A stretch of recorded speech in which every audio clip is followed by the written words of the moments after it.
بسم اللہ الرحمن الرحیم۔ السلام علیکم۔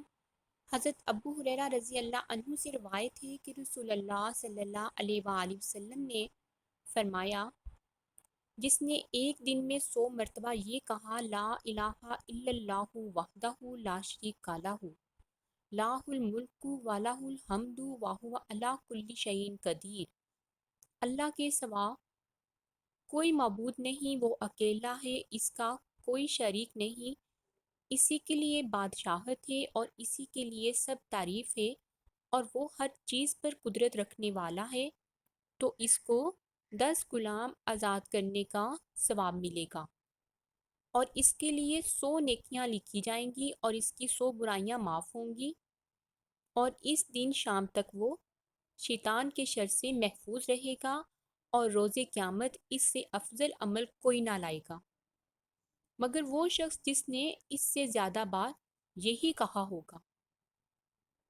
اور جس نے دن میں 100 مرتبہ کہا سبحان اللہ و بحمدہ، تو اس کی خطائیں معاف کر دی جائیں گی، خواہ وہ سمندر کی جھاگ کے برابر کیوں نہ ہو۔ صحیح مسلم۔ Thanks for watching. اللہ حافظ۔